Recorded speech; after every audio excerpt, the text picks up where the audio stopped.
This is Prime Sports Network. You are watching the Prime Sports Horse Report. It is a big weekend, the last big weekend for 2020, but it's a good one. And it actually starts today. Tomorrow, we have some big races that we're going to cover. Time out. Why is it the last big weekend of 2020? The Breeders' Cup doesn't count anymore? Oh, that's right. You got the Breeders' Cup. Yeah. Just out of curiosity. You happen to have left out the Super Bowl, so I figured I'd ask you. Where was I? I have no idea.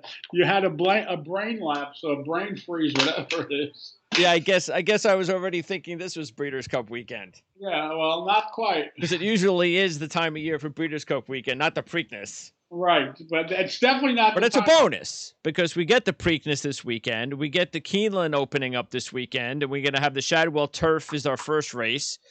We also have Belmont have some big races. Santa Anita's got a good race. That was I actually was thinking that we might do that race. That was a good race. There's only one Grade 2 stakes race at Santa Anita. That's a good one.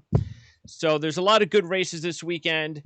And then you have the last big weekend coming up next month, Breeders' Cup weekend. So let's talk about the first race that we're going to handicap, and that is going to be race 10 at Keeneland. That's the Shadwell Turf Classic. And taking a look at this race again, it's a mile turf, $750,000 purse for 3-year-old horses or older. And we're going to start with Casa Creed. Casa Creed's a 12-1 shot, 3 wins out of 14 lifetime, 7 out of 10 in the money on turf. 12-1 shot coming off in a 9.77 in 2020, so that's okay. I don't know. I look at this horse and I like the odds. It's about as much as I like. 6 out of 7 in the money on 1 mile tracks with a couple of wins. So there's just I don't think this is the worst idea, but there's a lot of other horses in this race to go with other than Casa Creed. Well, here's the problem with the race, in my opinion. Every horse in the race could run between a 6 and maybe a 9. So that makes it a very contentious race. And it's not like usually we're used to these small 5 and 6 horse fields. That's not the case here. You have an 11 horse field. So you're certainly going to be able to find some value. As far as Casa Creed's concerned, I certainly could see this horse running a 7. Yep. Its last race was run on a soft turf. That's what the caret in front of the equal sign means, that the turf was soft. If you look at last year, he ran a 9 on a soft turf as well, and off of that soft turf, he ran the 7. Now he has 2 7s to go back to. He has the advantage of breaking from the inside. He's certainly eligible to run the 7 and saving ground and all the rest. He may be a live player here, and he's certainly at 12-1. I would consider using if he's anywhere near that price. Yeah, and this is one, as you said, one of many others that are in contention. Listen, honestly, whoever you're going to tell me you like here, I can't possibly knock unless it's a short-priced horse. And that's going to be the one that I'll knock next, Halliday. At 5-2, I see no reason to take Halliday at that number. Pletcher, so he's going to get bet. Look, 12 out of 14 in the money lifetime, so I get that. A couple of wins in 4 races on 1 mile racetracks, all 4 in the money. But the best that this horse ran was the last race. That was a 6. He hasn't run a 6 in any other race. He's got a couple of 7s, just like even Casa Creed. So, at 5-2, I just don't see it in a race that has a lot of possibilities. Okay, value-wise, you're 100% right. You're not supposed to use this horse at 5-2. But from reading the sheets, this horse has done nothing wrong. He's a 4-year-old who's actually getting better with each start. He ran the 2 7s, then he had time off, and he ran a paceless race in 9. So you could draw a line through that. And then you have a 6. So this year we're looking at 7-7-6 if we disregard the 9, which I have a reason to disregard it because it was a paceless race. That being said, again, he's another horse that can run a 6. So even if he runs his 6, it's a point better than the 1 7s. And he's 10% the price. He's going to be 8-5. And the 1 is 12-1 morning line. So, all right. Move on Problem to the again. The problem with that horse is the price. That's the problem. absolutely. And I don't see that price is going to get any better. It's not. I made it 8-5 because I think he's going to get hammered. Yep. All right. The 3 is Without Parole, another 12-1 shot, just like the 1. This is a Chad Brown horse, and Chad's got 4 in this race. So this is the first of 4 for Chad Brown. The sheets, you're looking at 9, a couple of 8s. He ran a 6 last year. He hasn't had. It's interesting because I haven't seen his entire career resume, but I believe just by looking at his last 10 races, which he has not won. When you're 4 for 14 and you haven't won in the last 10 races, that means you started your career on 4 straight wins. Well, listen, and now you're 0 for 10. The only good thing about him is the 12-1, but he's not better than the 1 horse, and he's not better than the 2 horse. So I could do without the 3. All right. The 4 is definitely a long shot that I think that we should, consider a 15-1 shot, just like the others. Bowie's Hero. This is the defending champ of the race, by the way. This horse won this race last year, and it's interesting because he's got 8 wins in his career. And 7 of those wins have been on 1 mile races, and and if you look at it, the last time the horse won was this race. So he hasn't won since winning this race last year, but he is 15-1, and he did run a 6 and a couple of 5s last year. It's just that he hasn't run those numbers this year in 3 races. Yeah, so you just answered the question yourself. When you get older, it's harder to do things you used to do. So this is a 6-year-old. This is a negative horse on the sheet. Yeah, it's about as old as there is in this race. No, but that's not the point. The point is that last year he was running 5s and a 6 and a couple of 7s. This year he has 3 races, and the best he could do was run an 8. Not only that, but off of the 8, he reacted and ran a 12. That's very weak. I don't like this horse at all. I give him 0 shot. I understand he won here last year. Majority of his good races throughout his career will all run in Southern California. I don't like this horse, and I would be playing against. He's 15-1, so it's nothing to play against, but I just don't like him here. All right. An interesting long shot would be the next one, a 20-1 shot, who is coming into his 4th career race. And look, 20-1. He's been better in all 3 races, 16, 12, 8. He's won his last 2 races. He hasn't gone a mile yet.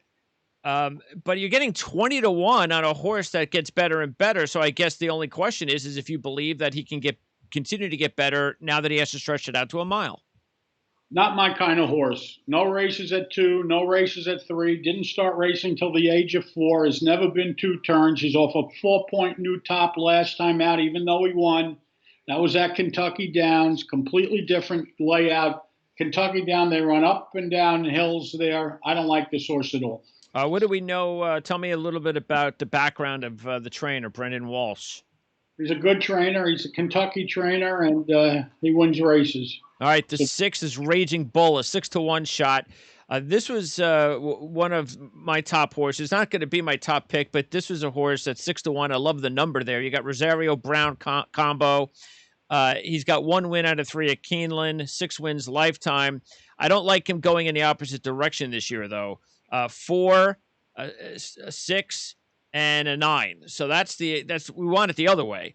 But you are talking about a horse that has a 4 this year, a 4 last year, a 5 last year, a 5 in 2018. You're getting 6-1, and that's why I think it's an intriguing horse. But again, it's not going to be my top pick, but I was thinking about it originally. Well, I looked at this horse for a long time because if you come to the 9 that he ran last time out, his last 4 races, 6-4, 4-5. Yep. Any one of those 4 races will win this race. Yeah, nobody has that kind of line in this race. Exactly. Yeah. So if I'm willing to excuse the 9, which was a bad race, he threw in a bad race last time out. If he was 8-5, I'd be in a rush to bet against him. But if you really get 6-1, well, this horse has never run worse than a 9. He run a couple of times in his life at 10. But every time he throws in that bad race, he rebounds and runs another good one. You're getting Rosario, you're getting Brown. And I just can't believe this horse will really be 6-1. But if he is, I certainly would be using him. You make a good point. He's going in the wrong direction. There was no reason for the 9 last time out off the 6 and 4 with time off. He should have run a 5 or something, but he did run a bad race, no question about it, and no way around it. He fit because of raw number power. I mean, again, 4 out of his last 5 races win this race. All right. Well, I might actually think about if the odds stay the way the morning line is. I might thinking about parlaying with my top pick. That's Flavius, the 7 horse, who's about 5-1, 9-2. Another Chad Brown horse. It's interesting because this horse ran once in 17, twice in 18, twice in 19, twice this year, running for the first time 3 times in his career in the same year. What I do like about the horse, and I know you don't like horses that don't run a lot, but I like the fact that 2 races in 18 got better. Last year got better, went from an 11 to a 7. This year went from an 11 to a 6. So if now in his 3rd race he can continue that, well, I get better every time I race. I'm getting 5-1. I'm getting Chad Brown. He's got to be sending him out there for a 3rd time for a reason. So I'll trust Chad Brown, and I'll say that this will be my top play. Okay. I don't like this horse. I know you don't like horses that don't run a lot. No. That's well, not you the don't. Every time we do shows, you don't like them. Well, because I like horses with foundation. I hear you. I hear you. You know, horses like this are fine at 15 and 20-1, not at 9-2. Not only that, this is a horse that always seems to find trouble because if you look at his last 4 races, the 11 last year, when he got Lasix for the first time, you see the T for trouble. Then he ran the 7. You see the T for trouble. Yep. Comes out this year. You see the 11. He has a T. And what does that tell you? It tells me that he always finds trouble. There are horses that just always screw up. You know, I mean, listen, can the horse win? Absolutely. I'm looking at the 6, though, as an effort because he's got in his last 4 starts 2 11s. So 2 11s, the 1, the 2, the 5, the 6 that we just looked at, none of them have run an 11. This horse has 2 11s, and he's 9-2, and he's Chad Brown. He's going to be overbet. I have no reason to want to like this horse. All right. Yeah, I mean, I wouldn't. If this horse winds up going down to like 3-1, then I'm looking for maybe the 6. 3-1 in this race, but you're right. All right, now let's go to the 8. Analyze it. Another good one at 9-2. Another Chad Brown horse. 8 out of 9 in the money lifetime. 4 wins. He's got 3 wins in 5 races in 1-mile races. He's got 1 win in 2 at Keeneland. He's coming off a win, which was actually his first race in 2 years. And he did it as a heavy favorite at Monmouth in early September.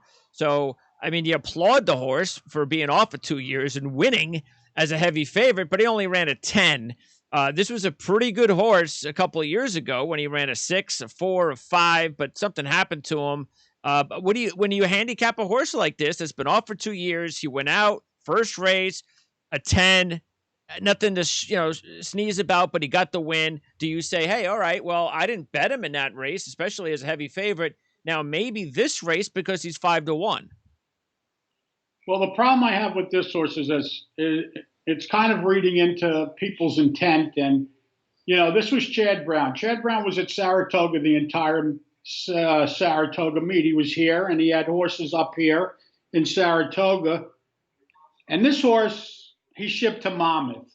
So obviously this isn't one of his, this isn't one of his home run hitters. This isn't one of his superstars. Because if he was ever going to run the 4s and the 5s and the 6s again, he would have never started him off back at Monmouth. Why is that? Where would he have started him?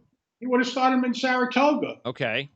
Where the purses are so much better than Monmouth. The races are so much better than Monmouth. When you run 4, 5, and 6, like this horse has, all those other races, if he would have run one of those races, he could have won a $500,000 race up here. Maybe he needed the race. He definitely needed the race. He wasn't out in 2 years. Yeah. And he's 9-2. He may never see a 5 again. Obviously, if he makes a big forward move, he's going to be tough. But at a short price, I don't need him. All right. The 9 is a 6-1 shot, Parlor. And this one, 6 wins in 30 races. Hasn't won in 4 races at Keeneland. Did run a couple of 6s 3 and 4 races ago. Has followed that up with an 8 and a 9. This horse is fine. I mean, this horse, excuse me, could certainly make a forward move. This year, he has never run a double digit with the exception of his first race out. When he ran the 12, that race was coming off of a layoff. That race was first time for Mike Maker. He's getting Umberto Rispoli, who's as good as there is. That guy's coming from Southern California to Kentucky to ride this horse tomorrow. I'd like longer than a 6-1, but this horse certainly eligible to make a forward move. And out of between Analyze It and between Flavius, the shorter price horses, he's 6-1. I like him better than those two. Okay. And the 10 is Spectacular Gem. The 11 is Ivar. And Gem's got 6 wins out of 17. Ivar has 4 wins and 6, including 3 of those 4 on 1 mile races, but he hasn't run better than a 9. Spectacular Gem has 2 7s this year. That's the best we can get out of Spectacular Gem.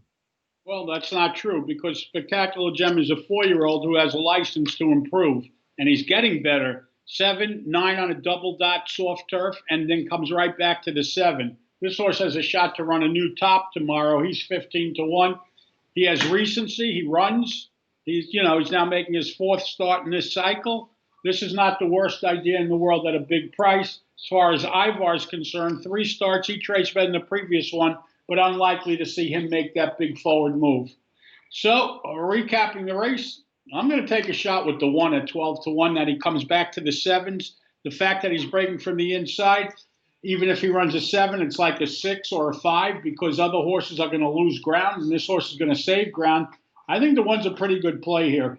I would hook him up in exactas with the 2 Halliday, the 6 Raging Bull, and the 10 Spectacular Gem. 1 over the 2 6-10. Use them first and second in exactas. That's my. Yeah, the 6 we agree upon, and like I said, I'm going to go with the 7 as well. Okay, let's go to the Preakness, and this is it for the Triple Crown, the crazy 2020 COVID Triple Crown season. It was crazy. Yeah. We'll start with the 1 Accession. Nothing to like here, right? Hold on, I have to get my sheets. I'm sorry. So, and by the way, the Preakness, we have 11 horses this year, which is a lot for the Preakness.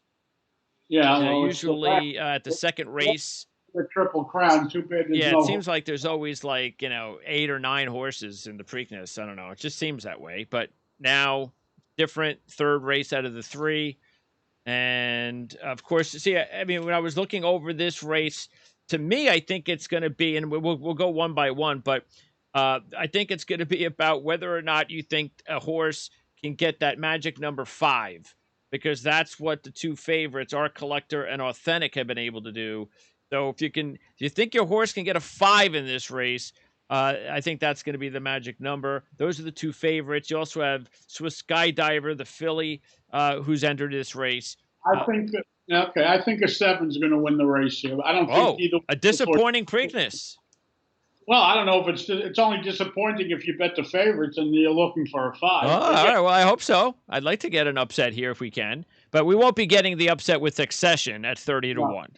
He should find another race because this was not a good spot for him. Okay. 30-1 is an underlay. All right. Now, Mr. Big News is interesting at 12-1. His best race was his last race. That was in the Kentucky Derby, finishing 3rd and posted a 6 on the sheets. And his career, he's gotten better almost every race. Made a big jump from a 12 to a 6 in his last 2. But still, I mean, at 12-1 as a long shot, what do you think about Mr. Big News? This was a 0 chance. He ran a 6-point new top last time out. He's coming back on a month's layoff. This horse has to bounce. If you look at his sheet earlier this year, he ran a 14. Off a 14, he bounced to a 15. Off an 11, he bounced to a 12. What makes you think he's going to make a forward move? Not only that, he has no foundation as a 2-year-old. There are no good races. This horse has 0 chance. All right, one of the favorites, Art Collector, 5-2 shot, has 1 stakes win. That was the Bluegrass. 5 wins out of 9, 4 in 5 on a fast dirt track. And it's interesting because this horse really took off this year after the trainer changed to Thomas Drury. 4 for 4, all wins, 3 7s and a 5. Yeah, I mean, here's the knock on this horse. He was supposed to run in the Derby. He was a late scratch a day or two before because he had a foot problem. You know, if he's 100% sound, yeah, I guess he's live to run the 5. You know, but he's going to be a short price. He'll be a clear second choice here. You What know, was I that don't thing I noticed on the sheets about the drugs with this horse? that 7 that he ran last year Yeah. was disqualified because he came back positive. Well, if you look at the sheets could have told you they did something to the horse because he ran 20 and then whatever Oh yeah, to a he 7. ran a 7. Well, So whatever it did, the it stayed in his system because all of a sudden he's got the four best four horse. for 4. Listen, his first 3 races mean nothing. They were on the grass. That's Then true. he tried the third for the first time. He ran a 20, which is, not a good race. And the 7 obviously was huge. They laid him up, and he came back as a different horse, as a 3-year-old, which horses are allowed to do. Again, Okay. the only thing I don't like about this horse, other than the price, is that he was scratched because of a foot problem That's last true. time. So when you're betting a long-priced horse, you look for excuses. But when you're betting a favorite, you don't look for excuses. You look for reasons to throw them out. So that's a reason that I would probably try to beat this horse. All right, the If filly is giving it a try in the Preakness. What do you think about that? But just back to Art Collector for a second. If you king someone long in the race, you certainly could include Art Collector with them. What do you So mean by that? if you're king a long price horse, like a 10-1 Oh, shot, okay. And you're you looking know, for a favorite? you're right. I mean, if you're playing authentic, you're not going to play authentic and Art No. Collector. Useless. But if you're betting a horse, say Max Player, for example, or Swiss Skydiver, well, then you could include Art Collector with them in exactas. I You guess it all understand? depends on whether you like Art Collector or authentic. So Exactly. you'll make that call later. All right. So the filly is going to get a chance to go up against the boys again. 5 wins in 10 lifetime, 9 out of 10 in the money. Runner up at the Kentucky Oaks. That was her last race. She's been first or second in 6 straight races. She's fine. She's a strong horse in the race. Never really runs a bad race. Has a 6-2 starts back at Saratoga at the Alabama. Certainly has a shot to rebound here and possibly run the 6. What do you think about? What kind of history do we have here with the filly and the Preakness? You don't see many of them in the Preakness. I mean, you'll see them in the Derby on occasion, but you don't even see them in the Derby anymore since they instituted the new point system. So the only way you could earn points is by running against in races where you earn them. The problem is the fillies don't run in those races. Okay. Like, So this is just a fluky year, so why not go in the Preakness? Okay. So What do you think about now that she is in with the big boys? Is it just all about the odds? She has a shot. She's 6-1 and has a shot. I'll be using her. Okay. The other 6-1 shot is 1,000 Words, who had to. Well, this is the horse that flipped the paddock in the Derby, and Baffert didn't care. But anyway, he had other winners. Because his assistant trainer broke his arm in 9 spots and needed surgery. Wow. But other than that, yeah, this horse is coming off a 7 his last time out. That was a win, but that's the best this horse has done so far is a 7. Well, he had a 7 as a two-year-old. Excuse me, he had a 7 as a 2-year-old first out. I don't like this horse. I don't like him at 5-1. I don't like the fact that every time he runs a top, he bounces. 7-11 last year. This year 10-15. He's coming off of a 7. Can he win? Of course he can win. You can never knock Baffert, but there's no value in betting this horse. The only good thing I see with the sheets is, compared to that, is the last 3 races. 26, 9, 7. Yeah, okay. At least it's heading in the right direction. 26 is on a wet track means nothing. So that race. All right, well, 15, 9, 7. Okay, fine. All right. Yes. 6. Both Art Collector and Swiss Skydiver are faster. Yeah, it's just the odds. That's it. That's the difference. But that's what counts. Yeah, but, that's why 6-1 is better. Right. All right, Jesus team or Jesus team. Uh, this horse has no shot, right? No. All right. The 7 is NY Traffic, New York Traffic, a 15-1 long shot. And this was the horse that I talked about in the Derby that had an excellent sheet line this year. 15, 13, 9, 8, 4. Ran that 4, lost by a nose and a Haskell to Authentic. So I really liked the horse coming into the Derby. Clunker in the Derby. So at 15-1, I still think it's worth considering this horse and saying, okay, big field, Derby, just didn't work out for him. Maybe I'm willing, I can forgive the horse at 15-1. Well, the 12 was coming. The 12 was off of the 4. The 4 was a 4-point new top, 8-4. So him not running in the Derby was no surprise to me. His trainer is a super trainer, it's Safi Joseph, who's one of those super trainers that their horses run well, and it's more than hay and oats, in my opinion. Oh, So this horse has a shot really? to move. Yeah, he's a high percentage trainer that moves horses way up. Okay. I mean, look at he has a shot to make a forward move at 15-1. You probably want to include him. And the other 15-1 right next to him is Max Player, 5 for 6 in the money lifetime.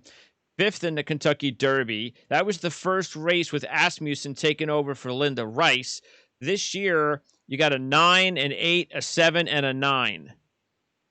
I like this horse. I think he's going to run a 7 or better. I like the line on the horse. He's never done anything wrong. Every race is better than the previous one, with the exception of the last race, which was coming off of a top. His 23 and 16 as a 2-year-old would both run at parks. They mean nothing. Throw them out. This year, you see 9, 8, 7, 9. He's running a 7 or better.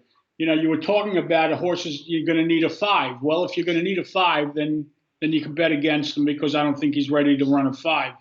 But if you think a 7's going to do it and you're 15-1, this is one of those long shots that can do it. Yeah. This is an interesting price horse for me. All right. The 9 is Authentic, the 9-5 favorite. Baffert Velazquez coming off 2 wins in a row, 4 wins this year, 5 wins out of 6 lifetime. The other was a runner-up, so just about perfect. 5, 5, and 5 the last 3 races.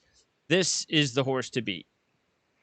Well, if you remember the Derby, which was the last race that these horses were all in, I was against Tiz the Law, because Tiz the Law, for the first time in his career, if you remember, was coming back on a short layoff. It's the only time he ever came back on a short layoff, and he didn't run well. I mean, he ran second. He ran the same 5 that this horse ran. However, this horse falls into that category. It's the first time he's coming back on a short layoff. Usually he has 6 to 8 weeks between races or more. This is the first time he's coming back in a month. He's going to be 6-5, probably less than that. And for that reason, I'm not keying him. I'm playing against him. Okay. So what kind of, let's see. So what was the longest between races for this horse? Well, he went from August. Or the shortest, I should say.